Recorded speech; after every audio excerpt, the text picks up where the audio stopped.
자, 오늘 설교 제목 같이 한번 읽겠습니다. 시작. 하나님 나라의 슬픈 간극. 자, 여러분, 오늘 본문은 여러분이 읽으셨다시피 성경을 어느 정도 아는 분들은 이 고백이 어떤 고백인지를 아시죠? 바로 베드로의 고백입니다. 우리가 이 말씀이 이제 8장의 이제 마지막 부분에 나오고 있는데 7장부터 계속해서 말씀이 뭐냐면 사실 5장부터입니다. 예수님의 그 비유로 말씀하시면서 하나님 나라가 어떤 거냐 계속해서 사인을 보여주세요. 그래서 이 마가복음에는 말씀보다도 사건들이 많이 나옵니다. 그러니까 시그널을 계속 보여주는 거예요. 이 사건을 통해 너희는 내가 누군지를 아느냐. 그래서 그 하나님 나라가 어떠한지를 보여주면서 지난 주일에는 너희가 나누어 주어라, 너희가 그 하나님 나라의 구경꾼이 아니다 라고 하는 이제 말씀까지 이어졌잖아요. 자, 그래서 오늘은 가이사랴 빌립보에서 베드로가 주님을 고백했다가 여러분 오늘 읽은 대로 다시 주님을 가장 힘들게 했던 사람 또한 이 베드로다라고 하는 것을 알게 됩니다. 자, 여러분 제자들을 데리고 이 예수님이 어디로 데려갔냐, 이게 중요합니다. 가이사랴 빌립보라는 데를 데려갔어요. 이 단어를 보십시오. 27절, 예수와 제자들이 빌립보 가이사랴. 이 빌립보 가이사랴가 이 말씀을 푸는 사실은 열쇠예요. 예수님이 의도적으로 빌립보 가이사랴를 데려간 거예요. 갈릴리 촌 사람들인데 가이사랴 빌립보는 가이사라고 하는 로마의 황제가 가이사, 시저라는 말이나 시저, 가이사가. 그러니까 가이사가 황제 이름이에요. 호칭이에요. 그리고 빌립은 뭐냐 하면 헤롯 대왕의 아들이 헤롯 빌립이에요. 그래서 이 빌립이 헤롯 분봉왕이 자기 이름을 따가지고 로마 황제에게 헌납한 도시가 이 가이사랴 빌립보입니다.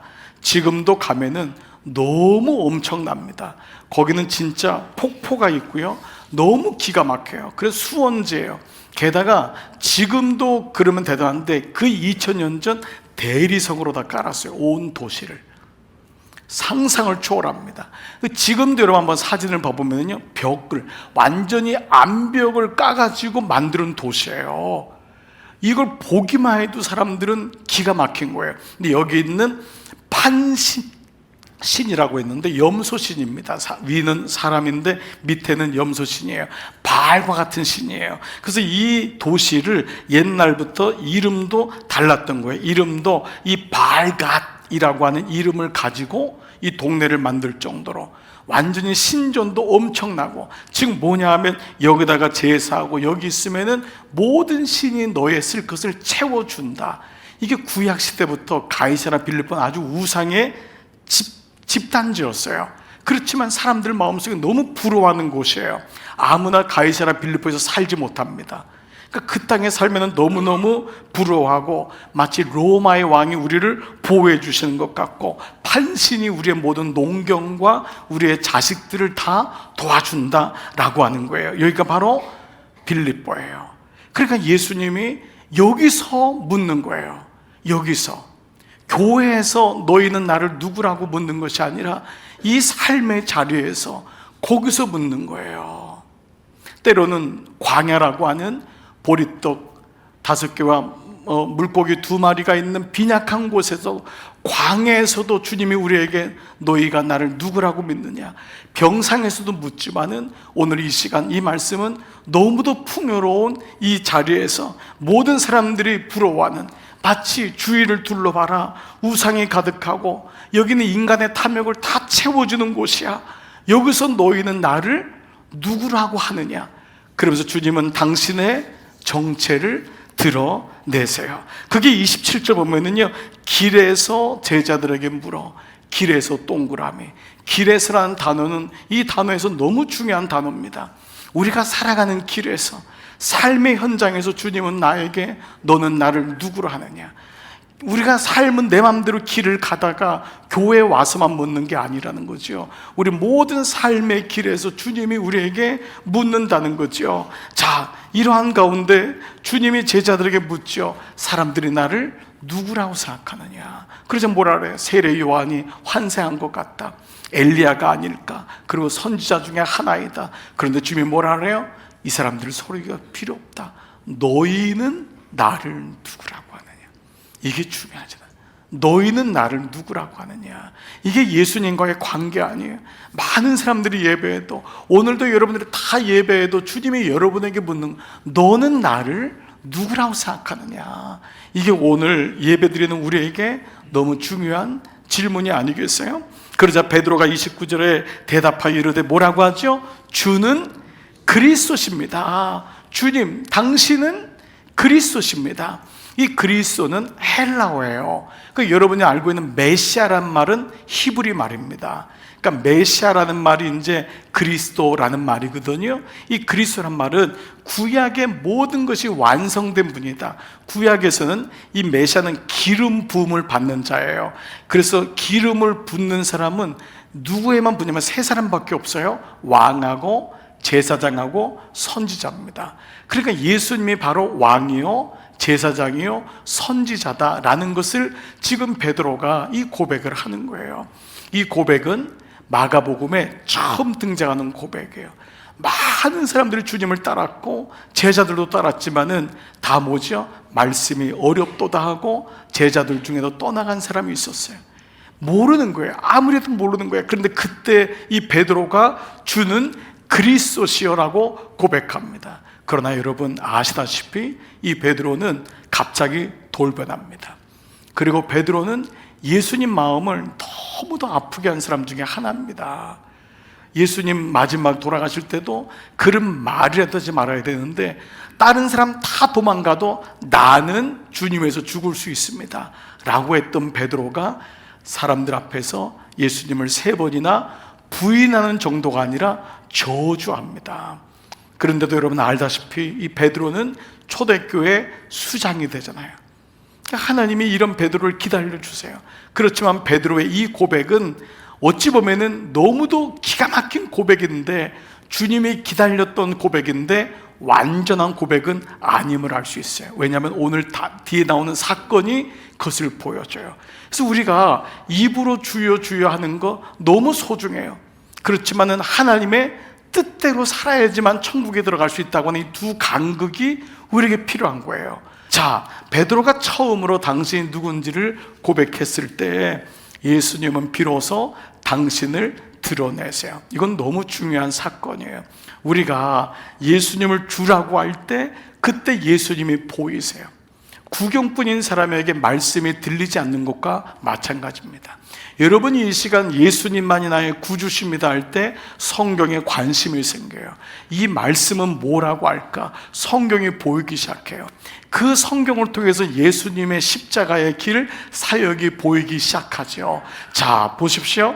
예수님 뭐라고 했냐? 31절에 다 같이 시작. 인자가 많은 고난을 받고 장로들과 대제사장들과 서기관들에게 버림받아 죽임을 당하고 사흘 만에 살아나야 할 것을 비로소 그들에게 가르치시되. 자, 비로소 그들에게 가르친 거예요. 예수님의 순한 예고가 3번이 나옵니다. 근데 이게 첫 번째예요. 베드로와 제자에게 예수님이 당신의 마음을 드러내시는 거예요. 사람이 가까우면은 마음을 얘기하는 거잖아요.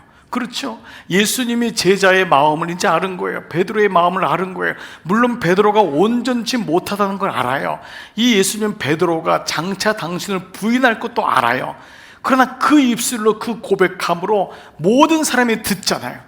마가복음에서 주님이 메시아구나, 그리스도라는 것을 베드로의 입을 통해 고백하게 된 거예요. 주님이 너무 기쁘셔서 당신이 어떤 길을 걷는지를 말씀하는데, 다시 한번 봐보세요. 인자가 많은 고난을 받고 장로들과 대제사장들과 서기관들에게 버림받아 죽임을 당한다. 뒤에 분명히 예수님이 부활에 대한 말씀을 하셨지만 이 제자 베드로에겐 이 단어가 들리지 않았을 거예요. 처음부터 딱 귀를 닫았을 거예요. 어떻게 네가 이러냔 말이에요. 베드로는 이 말씀 보면은요, 거의 예수님 간하는 거 오늘 보면요, 멱살을 잡는 거거든요.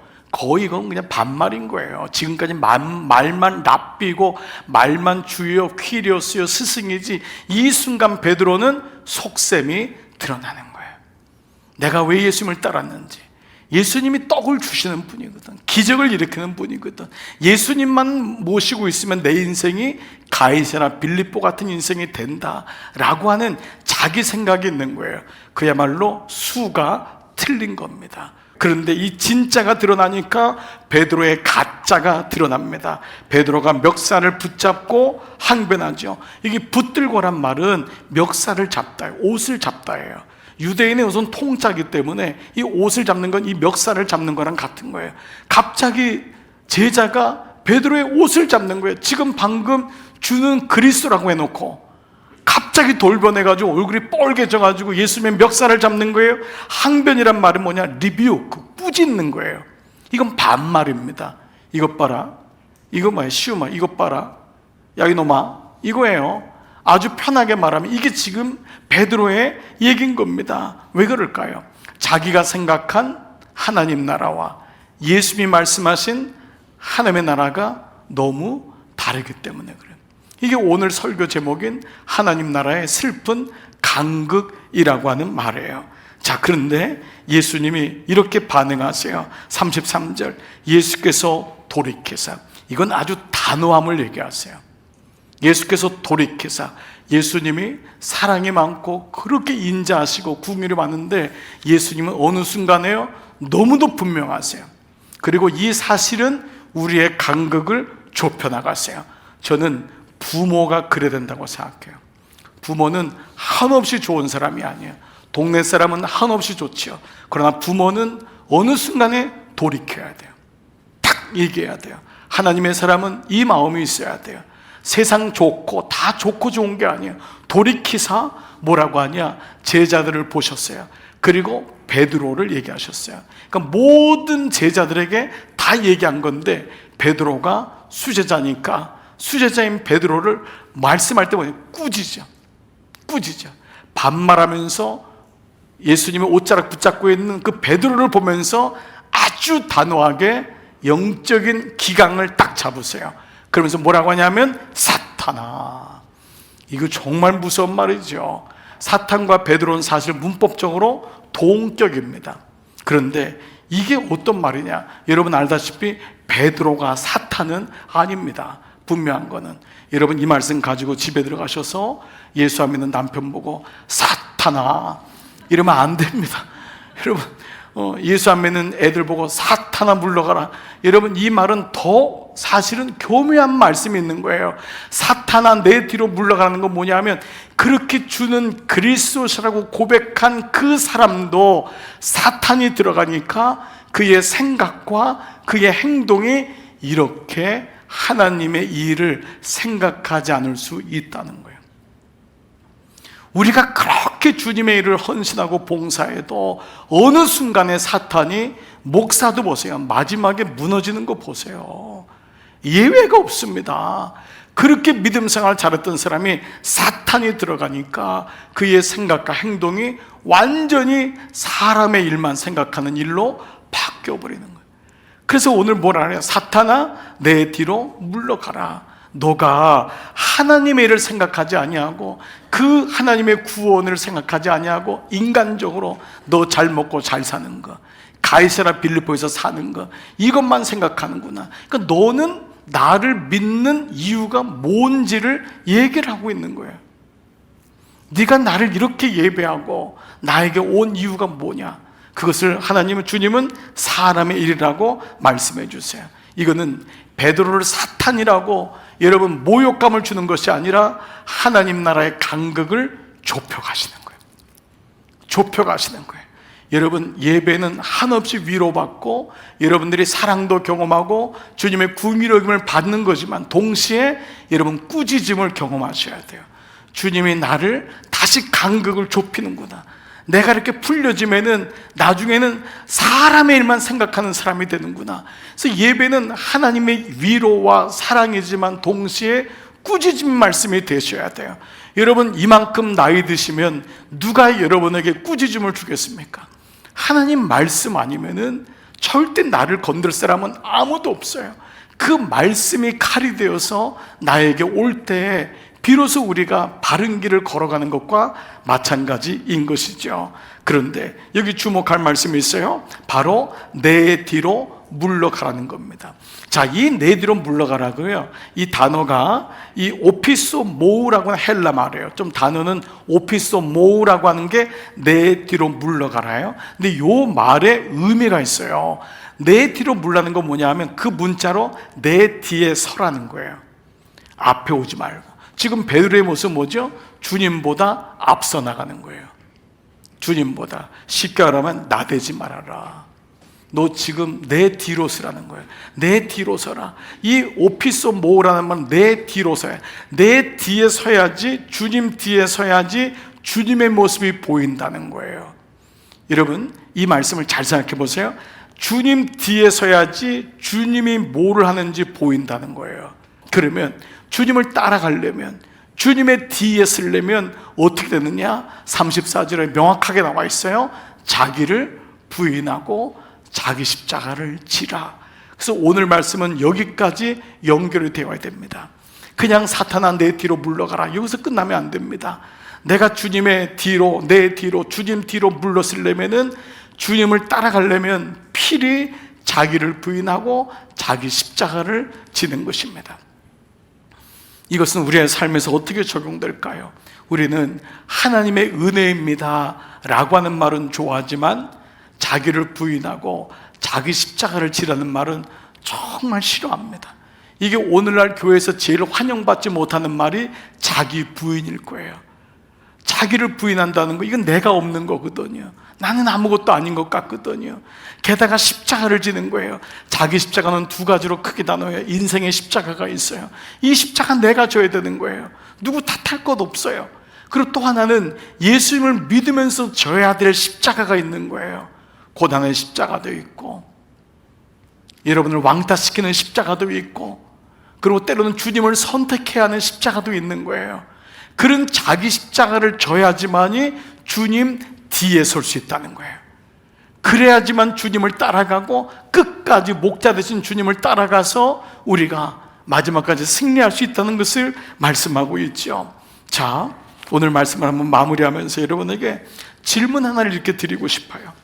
오늘 예수님이 제자에게, 베드로에게 사탄아 내 뒤로 물러가라, 내 뒤에 서라, 내 뒤에 서라.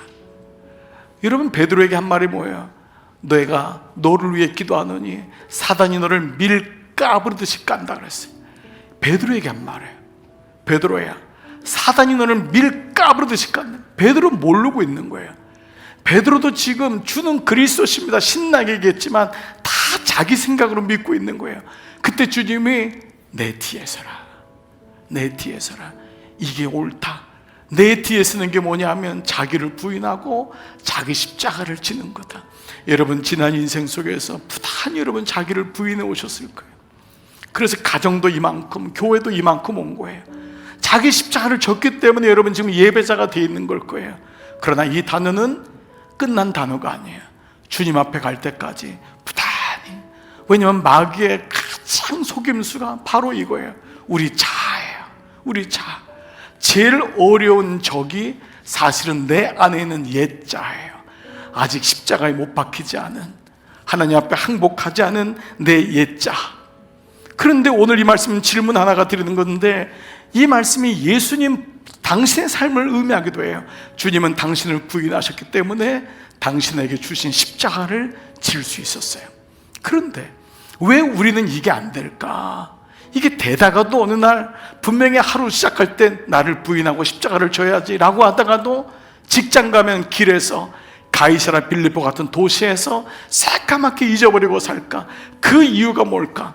사도 바울은 이 이유를 명확히 알고 있었어요.